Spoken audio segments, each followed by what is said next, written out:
கேடகம் உறவுகளுக்கு அன்பான வணக்கங்கள். அதாவது இந்த காணொலியை முழுசாக பாருங்கள், அப்போ தான் நம்ம சொல்ல வர்றது என்னன்றது புரியும். குறிப்பாக இந்த காணொலியில் ஒரு சில இந்த கேவலமான தற்கொலைகளான திமுக அபிமானிகள் என்று சொல்லக்கூடிய ஒரு சில கேவலமான அரசியல் விமர்சகர்களை குறித்து இந்த காணொலியில் நான் கொஞ்சம் அதிகமாகவே பேச போகிறேன், திட்ட போகிறேன். அதனால் நீங்கள் கொஞ்சம் இந்த காணொலி முழுசாக பாருங்கள். அப்போ தான் உங்களுக்கு புரியும் இதில் என்ன இது மாதிரியான நியாயம் இருக்குது, இது மாதிரியான உண்மைகள் இருக்குன்றது புரிய வரும். ஏன்னா விஜய் அவர்கள் மீது ஆரம்ப கட்டத்திலிருந்து பல்வேறு விமர்சனங்களை அந்த விமர்சகர்கள் வைத்து வராங்கன்றது அனைவருக்கும் தெரிந்து கொண்டு தான் பொது வழியில் நிறைய பார்த்துருப்போம். அதுதான் ஒரு வேலையாகவே, முழு நேர வேலையாகவே ஒரு சில விமர்சகர்கள் வைக்கக்கூடியதெல்லாம் பார்த்துருப்போம். ஒரு சில பேர் விஜய் அவர்களை சைக்கோ அப்படின்று டைட்டில் போட்டு வீடியோ போடுற அளவுக்கு அவர்கள் மனதில் மிகப்பெரிய அளவில் ஒரு காழ்ப்புணர்ச்சி, ஒரு பெரிய வன்மத்தையும் வைத்து அவர்கள் அந்த காணொலியை வெளியிடுறாங்கன்றதை கவனிக்கலாம்.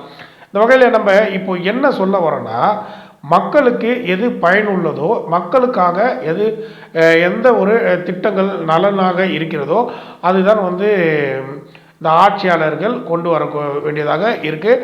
அதுக்காக தான் உங்களுக்கு இந்த மக்கள் வாக்கு செலுத்தினாங்கிறத கவனிக்கணும். அப்படி இருக்கும்போது வாக்கு செலுத்திய மக்களே நீங்கள் இந்த பகுதியில் வாழ தகுதி இல்லாதவர்கள் நீங்கள் வேறு மாவட்டத்துக்கு செல்லுங்கள் என்று ஆரம்பத்திலிருந்து நம்ம இது மாதிரியான அவல நிலைகள் நிறைய பார்த்துருப்போம். பூர்வக்குடிகள் பலர் இங்கேருந்து நகர்த்தப்பட்டு கல்லுக்குட்டை, செம்மஞ்சேரி என்று பல இடத்துல நகர்த்தப்பட்டார்கள். கடந்த அதிமுக ஆட்சியிலிருந்து இது இருந்து கொண்டு இருக்குன்னு சொல்லலாம். ஆனால் இப்போ நம்ம பேசக்கூடியது இந்த விவகாரம் கிடையாது.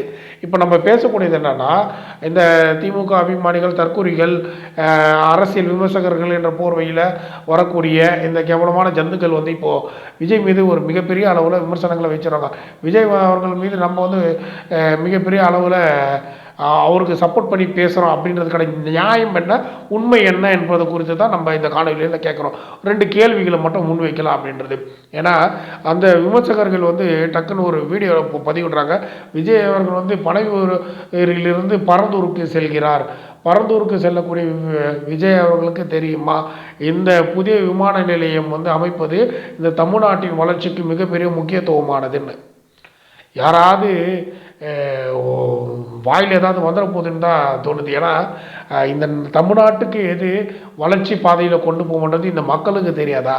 பல தலைமுறையாக வாழக்கூடிய மக்களை அங்கேருந்து அப்புறப்படுத்தி விட்டு நீங்கள் புதிய விமான நிலையத்தை அமைப்பது எப்படி இது ஒரு வளர்ச்சி பாதையில் பல முதலீடு செய்யக்கூடிய முதலாளிகள், தொழிலதிபர்கள்லாம் போடுறதுக்கு மிகப்பெரிய அளவில் பயனுள்ளதாக அமையுமா? அந்த விமான நிலையம், புதியதாக அமைக்கக்கூடிய அந்த விமான நிலையம் பயனுள்ளதாக அமையுமா? அப்படி பயனுள்ளதாக அமைகிறதுனால தமிழ்நாட்டில் மிகப்பெரிய அளவில் தொழில் வளர்ச்சி ஏற்படுமா? தொழில் வளர்ச்சி ஏற்படுறதுனால பலருக்கு வேலை வாய்ப்புகள் கிடைக்குமா? பலருக்கு வேலை வாய்ப்பு கிடைக்கிறதுனால தமிழ்நாடு முன்னேற்ற பாதையில் சென்றுருமா? ஏன்னா அறிவு எதனாக தான் ஏன் வரக்கூடிய முதலாளிகளும் வரக்கூடிய தொழில் அதிபர்களும் சென்னை மீனம்பாக்கம் விமான நிலையத்தில் இறங்கி அங்கேருந்து முதலீடு செய்தால் என்ன வேணாம் தோணுது யாருக்குன்னா? மனசாட்சி இல்லாத தற்குறிகளா? எந்த திட்டத்தை விமர்சனம் செய்யணும், எது மக்களுக்கு பாதுகாப்பானது, எந்த திட்டத்தில் மக்களுக்கு ஆதரவு தெரிவிக்கணும், எதிர்ப்பு தெரிவிக்கணும், எந்த கர்மமும் தெரியாமல் காணொலியை வெளியிட்டு கொண்டு இருக்கிறீங்க. அறிவுன்னு ஏதாவது இருக்குதா இல்லையா உங்களுக்கு? இப்படி இந்த தமிழ்நாட்டில் இருக்கக்கூடிய அனைத்து கனிம வளங்களையும் நோண்டி மொத்தத்தையும் எடுத்துகிட்டு போயிட்டீங்கன்னா அதுக்கப்புறம் இந்த மக்கள் எப்படி வாழ்வாங்க? இங்கே வசிக்கக்கூடிய மக்களை 8 வழி சாலை கொண்டு வர, இதை கொண்டு வர, அதை கொண்டு வரன்னு தொடர்ந்து துயரத்தில் அவர்களை தள்ளி அவர்கள் வாழக்கூடிய பகுதியிலிருந்து அவர்களை அப்புறப்படுத்தி அவர்களுடைய வாழ்வாதாரத்தை கெடுத்து இது மக்களுக்கான ஒரு அரசாக அமையும். இது மிகப்பெரிய அளவில் தொடர்ந்து ஒன்றிய அரசும் இந்த மாநில அரசும் இந்த மக்களுக்கு தொடர்ந்து பல்வேறு வகையில் துன்பங்களை கொடுத்து வராங்கன்னு சொல்லலாம். அப்படி துன்பங்கள் கொடுத்து வர வேலையில் தான் புதிதாக கட்சி துவங்கி இருக்கக்கூடிய இந்த விஜய் அவர்கள் இந்த மக்கள் போராட்டத்தில் பல நாட்களாக 900 நாட்களாக போராடி கொண்டு இருக்கிறாங்க.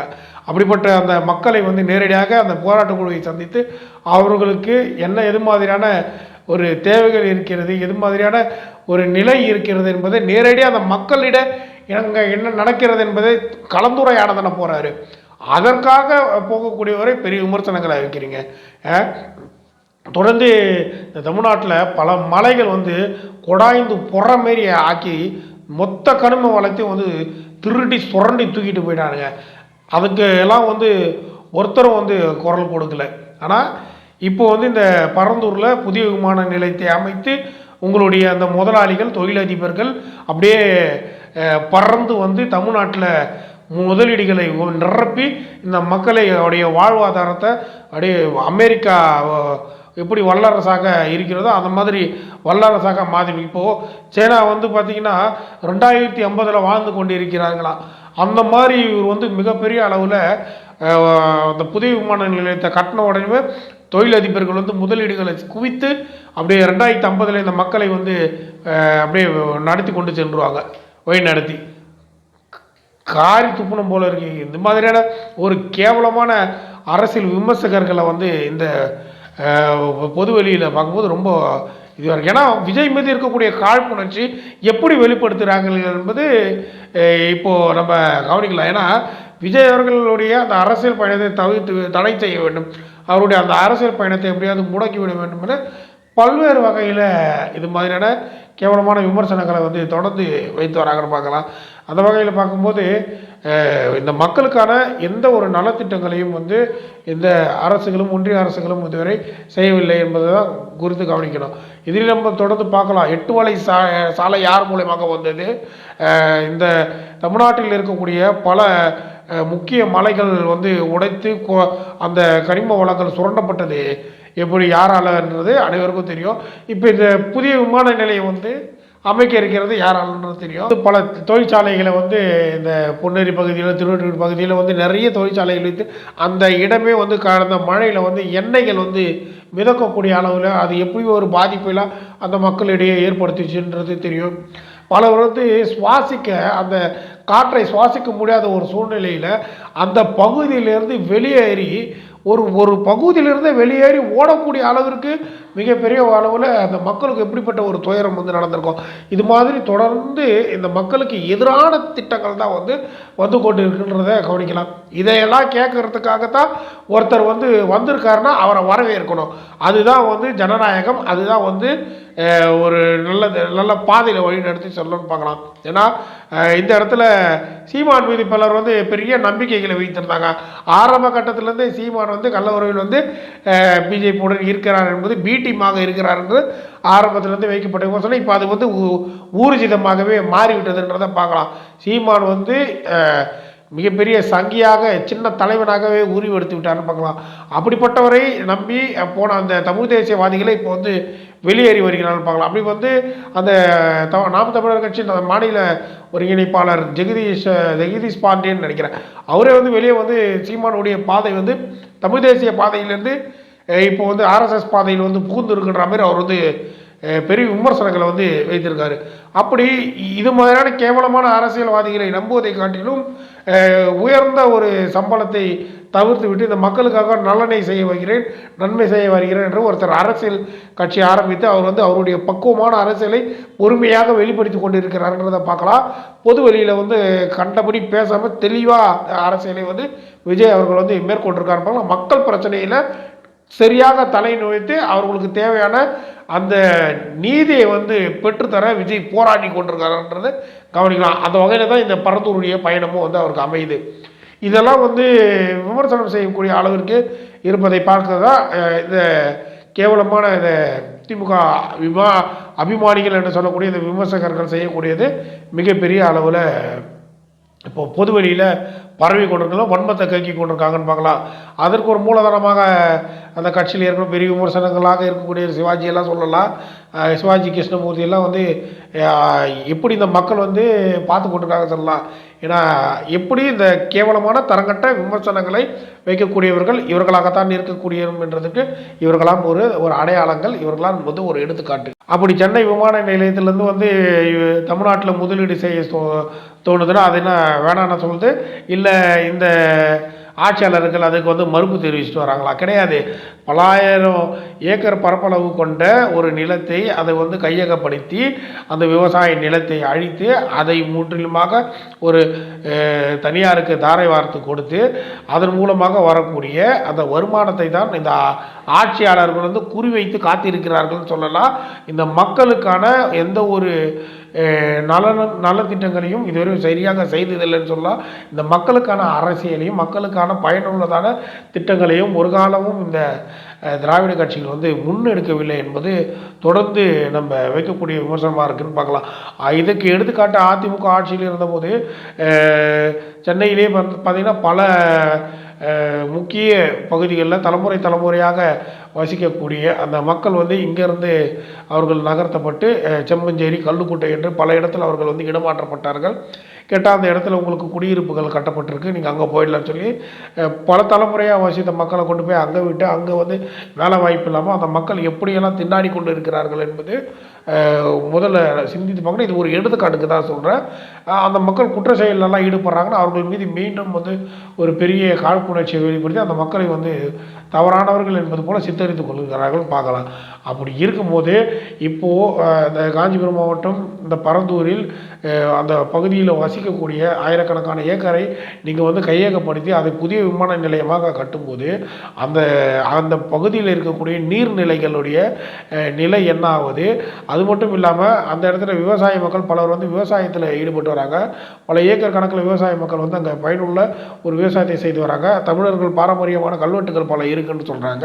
இப்படி மொத்த ஒரு அடையாளங்களையும் வந்து அழித்து விட்டு புதிய விமான நிலையத்தை கட்டினா இதுக்கு வளர்ச்சி பாதையில் கொண்டு போய் சேர்த்து விடுமான்ற ஒரு கேள்வி தான் இருக்குது.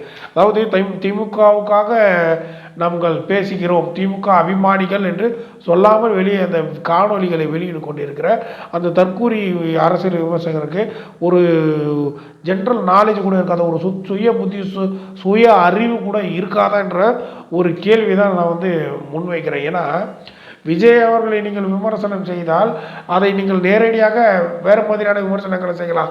மக்களுக்கான ஒரு பிரச்சனையில் தலையிட போகிறார். பல காலமாக என்ன விமர்சனங்கள் வச்சுங்க, பனையூர் பண்ணையாருன்னு வச்சுங்க, பனையூர்லேருந்து வெளியே வர மாட்டாருன்னு வச்சுங்க, நிறைய விமர்சனங்களை வச்சுங்க. ஆனாலும் அவர் தொடர்ந்து மக்களுக்கான அரசியலையும் மக்களுக்கான நலத்திட்டங்களையும் அவரும் செய்து கொண்டிருக்கிறார். அதை தாவேக தொண்டர்களும் பலரும் வந்து செய்து கொண்டிருக்காங்க. அந்த வகையில் பல நூலகங்கள் வந்து விஜய் அவருடைய அந்த தாவேக கட்சி சார்பாக இயங்கி கொண்டிருக்கிறது, அது தெரியுமா உங்களுக்கு? அதனைத் தொடர்ந்து இரவு நேர பாடசாலை ஒன்று இயங்கி கொண்டிருக்கிறது, தமிழ்நாடு முழுக்க இயங்கி கொண்டிருக்கிறது. பல ஆயிரக்கணக்கான மாணவர்கள் இரவு நேரங்களில் அந்த பாடசாலையில் படித்து பயன்பெற்று வருகிறார்கள், அது தெரியுமா உங்களுக்கு? தினந்தோறும் விலையில்லா விருந்தகம் என்று தமிழ்நாடு முழுக்க தாவேக தொண்டர்கள் வந்து வழங்கி வராங்க. அதன் மூலமாக ஏழை எளிய கூலி வேலை செய்யக்கூடிய பலர் வந்து பயன்பெற்று வராங்க, அது தெரியுமா உங்களுக்கு? தலைவர் விஜய் அவர்கள் இலவச சட்ட மையம் என்று ஒன்று நடத்தி வருகிறார். சட்ட மையத்தில் ஏழை எளிய மக்கள் பலர் வந்து பயன்படுத்தி வராங்க, அது தெரியுமா உங்களுக்கு?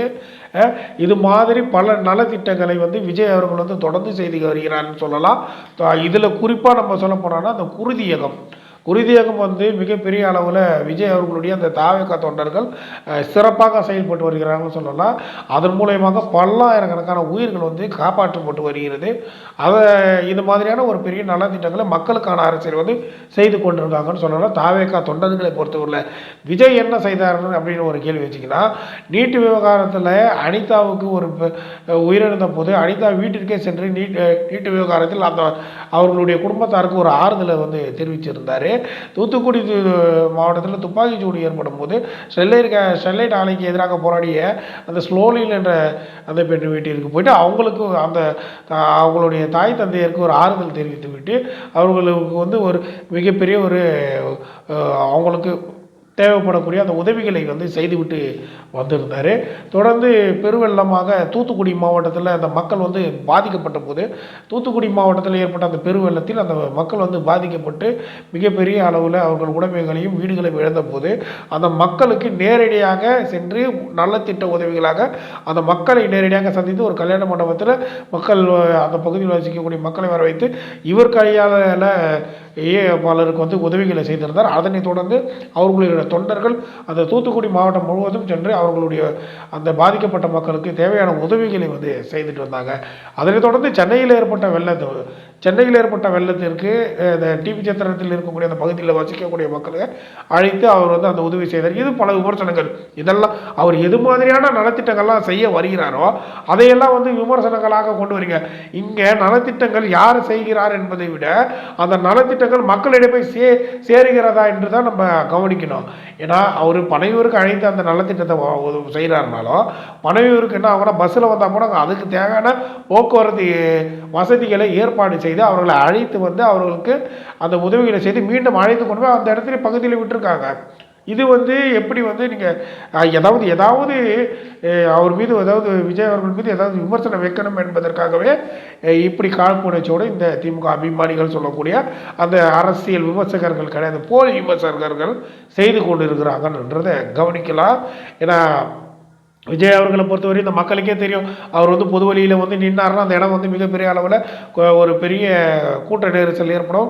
விஜய் அவர்களுக்கே அந்த இடத்துல வந்து ஒரு பெரிய ரசிகர் பட்டாளம் இருக்கிறது. அந்த ரசிகர் பட்டாளம் வந்து அந்த இடத்துல கூடினா மிகப்பெரிய அளவில் சாலை வந்து ஸ்தம்பிக்கும். அந்த இடத்துல போக்குவரத்து நெரிசல் வந்து பலமாக ஏற்படும், மக்களுக்கு இடையூறு ஏற்படும். நிறைய காரணங்கள் காட்டி தான் விஜய் அவர்கள் வந்து நேரடியாக களத்தில் இறங்காமல் அவர்களை அழைத்து அவர்களுக்கு தேவையான உதவிகளை செய்கிறாரான்னு பார்க்கணும்.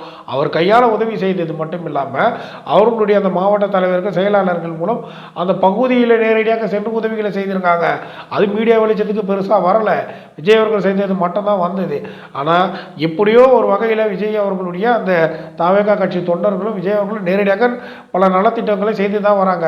இத்தனை விவகாரங்களை நான் சொன்னல, நீங்கள் என்னெல்லாம் செய்து வரீங்கன்றதை முதல்ல தெளிவுபடுத்துங்கன்றதை நம்ம ஒரு கேள்வி வைக்கிறோம். நீங்கள் வந்து நேரடியாக போய் செய்த கதையெல்லாம் நாங்கள் பார்த்தோம். இப்போ ஜல்லிக்கட்டில் எது மாதிரியான ஒரு நிலை இருந்தது நம்ம நாட்டு மக்கள் பார்த்து கொண்டு தான் இருக்கிறாங்கன்னு பார்க்கலாம். அந்த மாதிரி பல விமர்சனங்களை வந்து நாங்கள் வைக்கணும்னா பல வைக்கலாம். ஆனால் இங்கே நியாயம் என்பது ஒன்று இருக்கிறது, உண்மை என்று ஒன்று இருக்கிறது. அதை வந்து உண்மையை வந்து பொய்யாக்க முடியாது, நியாயத்தை வந்து அநியாயமாக மாற்ற முடியாது. சரியா? அதாவது இந்த மக்களுக்கு எது பயனுள்ளதோ அதுதான் வந்து சரியான ஒரு திட்டமாக இருக்கும் என்பது தான் உறுதியும். அது மேலே இல்லாமல் இந்த கேவலமான இந்த அரசியல் விமர்சகர்கள் அந்த புதிய விமான நிலையம் அமைவது வந்து மிகப்பெரிய வளர்ச்சி பாதையில் கொண்டு போய் சொல்கிறாங்க. அது எந்த அளவுக்கு ஒரு பொய்யான ஒரு பரப்புரையை வந்து பரப்பி விடுறாங்கன்றது பார்க்கலாம். ஜனநாயக ரீதியாக 900 நாட்களுக்கு மேலாக அந்த பகுதியில் வாழக்கூடிய மக்கள் போராடி கொண்டிருக்காங்க. அவங்கள யார் போய் பார்க்கணும்? ஆட்சியாளர்கள் போய் பார்த்து அவர்கள் குறைகளை கேட்டறிந்து அவர்களுக்கு வந்து ஒரு திட்டம் வந்து எதிர்ப்பாக இருக்கிறது, அதை பரிசீலனை செய்து அந்த திட்டத்தை வந்து கைவிடுவதற்கு அவர்கள் ஆலோசனை செய்ய வேண்டும். அப்படி செய்தால் மட்டுமே அது சமூக நீதி ஆட்சியாக இருக்க முடியும். சமூக நீதி பேசக்கூடிய இடத்துல இது ஒரு மிகப்பெரிய அளவில் வரவேற்கக்கூடிய வகையில் அமையும். ஆனால் இங்கே இருக்கிறவர்கள் யாராவது அந்த மக்களை போய் சந்தித்தாங்களா? அது மிகப்பெரிய கேள்விக்குறியாக இருக்குது. யாரும் பார்க்காத அந்த மக்களை விஜய் அவர்கள் நேரடியாக சென்று சந்திக்கிறார் என்றால் இது வந்து மிகப்பெரிய வரவேற்புக்குள்ள விஷயம் தானே. இது வந்து விஜய் அவர்கள் போய் சந்திக்கிறாருன்னா விஜய் அவர்களுடைய அரசியல் பயணம் இனி துவங்கி விட்டதுன்னு சொல்லலாம். விஜய் அவர்கள் இனி சுற்றுப்பயணம் மேற்கொள்ளும். இதுக்கே நீங்கள் தாங்க மாட்டீங்கன்னா இனிமே அவர் சுற்றுப்பயணம் மேற்கொள்ள போகிறாரு. சுற்றுப்பயணம் மேற்கொண்டாருன்னா அந்த எப்படி இருக்குன்னு பார்த்து தமிழ்நாடு முழுக்க ஸ்தம்பிக்கக்கூடிய அளவில் அவர்களுடைய அந்த அரசியல் வெளிப்பாடு இருக்கணும் என்பதை கவனிக்கலாம். இதுக்கே அலற வேண்டாம், கொஞ்சம் பேலன்ஸ் வச்சுக்கிங்க. அடுத்த விஜய் அவர்களுடைய அதிரடிகள் வந்து மிகப்பெரிய அளவில் இருக்கும். அப்படி இருக்கும்போது அந்த அதிரடிகளுக்கு கொஞ்சம் பேலன்ஸ் வச்சு அதுக்கும் நீங்கள் இந்த காழ்ப்புணர்ச்சிகளை வன்மத்தெல்லாம் கக்க வேண்டிய வேலை உங்களுக்கு இருக்கும். ஏன்னா விஜய் அவர்களும் மனதளவில் பிடிக்காதவர்கள் பலர் வந்து இந்த மாதிரி பொய் பரப்புரைகளை வந்து பரவி விட்டு கொண்டு இருக்கிறாங்கன்னு பார்க்கலாம். கடந்த பிப்ரவரி 2ஆம் தேதி அரசியல் கட்சி துவங்கினார். அரசியல் கட்சி துவங்குவதற்கு முன்பே பல்வேறு நலத்திட்டங்களை எல்லாம் செஞ்சு அவர் அந்த அரசியலுக்கு தயாராகி இருந்தார். இப்போ அவர் வந்து பக்குவமான அரசியல் தலைவராகவே வந்து அரசியல் கட்சி துவங்கிய பிறகு உருவெடுத்து விட்டார் என்பது தான் உண்மையான கருத்து. அப்படி உருவெடுத்த ஒருத்தர் வந்து மிகப்பெரிய அளவில் சரியான பாதையில் சரியாக பயணித்து கொண்டு இருக்கிறான்னு பார்க்கலாம். எத்தனையோ விமர்சனங்களாக தொடர்ந்து அள்ளி வீசிட்டு வராங்க. ஆனால் எதற்குமே செவி சாய்க்காமல் அவருடைய பாதைன்னு அவருடைய தெளிவான பாதையில் அவர் சென்று கொண்டிருக்கிறார். இந்த பாதையை தான் அவர் வந்து அவருடைய திரையுலகத்திலையும் பயன்படுத்தியிருந்தார்னு சொல்லலாம். ஏன்னா அவர் மீது ஆரம்ப கட்டத்தில் அந்த திரையுலகத்தில் நிறைய விமர்சனங்கள் கேலி கிண்டல்கள்லாம் இருந்த போதிலும் விஜய் அவர்கள் வந்து எந்த விதத்திலும் அவர் வந்து தோய்வு அடையாமல் அவருடைய அந்த அரசு திரைப்பயணத்தை வந்து மிகப்பெரிய அளவில் வெற்றியில் பாதையில் கொண்டு சென்றார். உச்சபட்ச நடிகராகவும் உயர்ந்த சம்பளம் வாங்கக்கூடிய நடிகராகவும் தவிர்க்க முடியாத ஒரு நடிகராகவும் வந்து விஜய் அவர்கள் அந்த திரைத்துறையில் கால் தடம் பதித்தது போன்று அரசியலிலும் வந்து விஜய் அவர்கள் பின்வாங்கி விடுவார் என்று கனவுல கூட நினைக்காதீங்க. விஜய் அவர்கள் வந்து இனிமேல் தொடரக்கூடிய ஒவ்வொரு பயணம் வந்து வெற்றி பயணமாக அவருக்கு அமையும் என்பது தான் தொடர்ந்து கவனிக்கக்கூடியதாக இருக்குது. தொடர்ந்து பல விமர்சகர்கள் வந்து பொது வழியில் வன்மத்தை கக்கி கொண்டு இருக்கிறார்கள். அவர்களுக்காக தான் இந்த காணொலியில் வந்து நம்ம வெளியிட்டிருக்கோம். ஏன்னா நம்ம திட்ட போகிறோன்றதை விட நீங்கள் நினைச்சிருப்பீங்க கெட்ட வார்த்தையில் திட்ட போகிறோம், அப்படிலாம் கிடையாது. திட்டுவதில் வந்து அவர்களை கேட்கக்கூடிய கேள்விகள் தான் அவர்களை வந்து திட்டுவதாக, அவர்களுக்கு மனதுக்குள்ளே குத்துவதாக அமையும் என்பதை பார்க்கலாம். அதற்காக தான் இந்த காணொலியை வந்து நம்ம வெளியிடுறோம். தொடர்ந்து நம்ம சேனலை பலர் பார்த்து வரீங்க, பலர் ஆதரவு தெரிவித்து வரீங்க, பலர் சப்ஸ்கிரைப் செய்கிறீங்க. ஆனால் ஆல் பட்டனை கிளிக் செய்வதில்லை. தொடர்ந்து நீங்கள் சப்ஸ்கிரைப் செய்யும்போது ஆல் பட்டனை கிளிக் செய்தீங்கன்னா நாங்கள் போடக்கூடிய ஒவ்வொரு வீடியோக்களும் உங்களுக்கு நேரடியாக நோட்டிஃபிகேஷனாக வந்து சேரும். அதை பார்த்துவிட்டு நீங்கள் கமெண்ட்ஸ் லைக் வந்து தெரிவிக்கும் போது எங்களுக்கு மிகப்பெரிய உற்சாகத்தை கொடுக்கும், ஆறுதலாகவும் இருக்கும் என்பதை இந்த நேரத்தில் தெரிவித்துக் கொள்கிறோம். தொடர்ந்து சப்ஸ்கிரைப் செய்த அனைவருக்கும், சப்ஸ்கிரைப் செய்ய போகிற அனைவருக்கும் மிக மிக நன்றிகளையும் வணக்கங்களையும் தெரிவித்துக் கொள்கிறேன். நன்றி, வணக்கம்.